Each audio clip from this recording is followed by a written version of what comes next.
Give you. Yeah. You mentioned trying to impress the coaches. How much does it help having some continuity with Arthur Smith and having been with him? Yeah, that's good. Art is an amazing guy, amazing coach, and coming here with him, I got traded in the middle of the season, so I wasn't that perfect with the offense. So now I get a full offseason on my belt to kind of learn his offense. So it's been helpful. How much is his personality different as a head coach when you were with him in Atlanta versus now as the offensive coordinator?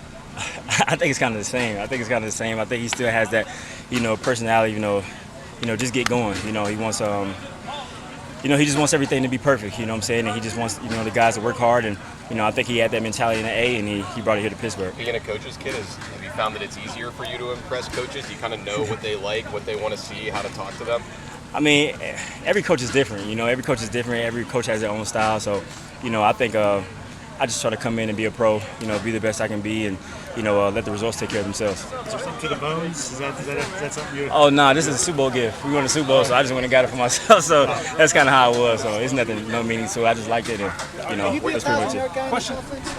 Oh, I'm sorry. Here. Can you be a 1,000-yard guy in this offense? Oh yeah, you always think highly of yourself. I always think you can do those things. So I can do that, and but at the same time, you got to put in the work in now in order to get that result. So at the end of the day, just taking it one day at a time, being where my feet are, enjoying the moment now, and letting the results take care of themselves. Seeing Mike Tomlin from the outside and now being inside, what stands out to you?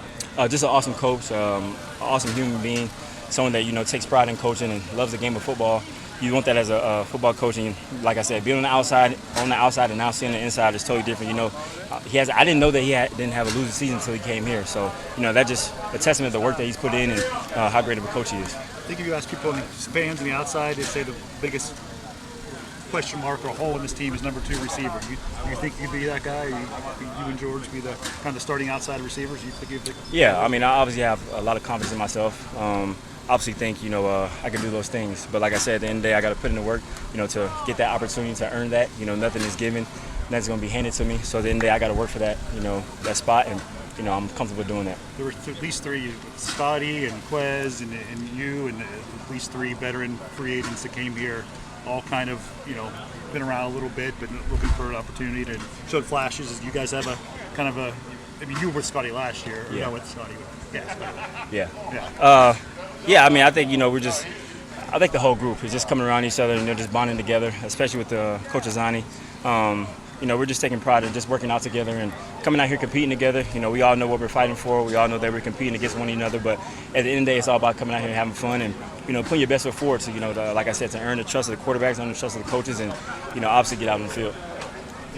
Russ has a reputation for a good deep ball. Is that something that I would imagine somebody in your position is appealing, to have a quarterback who can throw like that? Oh, yeah, definitely, for sure. I think everyone has seen it, his time in Seattle and his time in Denver. He's a great deep ball thrower, very accurate. So, that's something that's very enticing if you're a receiver.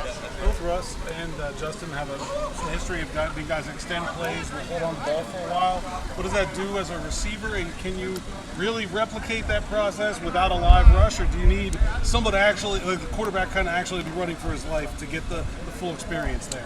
Yeah, I think you got to practice it. I think we do different things out here to practice that because you have 2 elusive quarterbacks that can extend plays, and both of them have been known for that, and they do a great job at it. So as receivers, we always got to be on the look of when they're scrambling, which way they're going, and getting the QB vision, so he can make a play.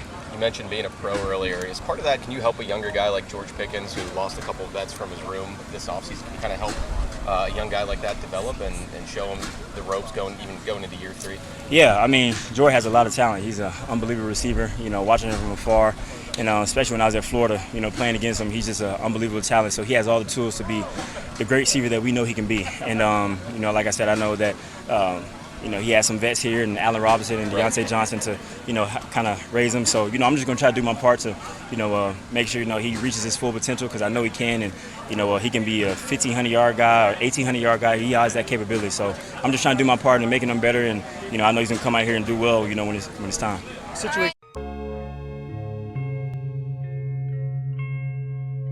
Thank you for checking out this content from Post-Gazette Sports. If you watch this video on YouTube, please like the video and subscribe to our channel. For all of the sports coverage the Post-Gazette has to offer, visit post-gazette.com.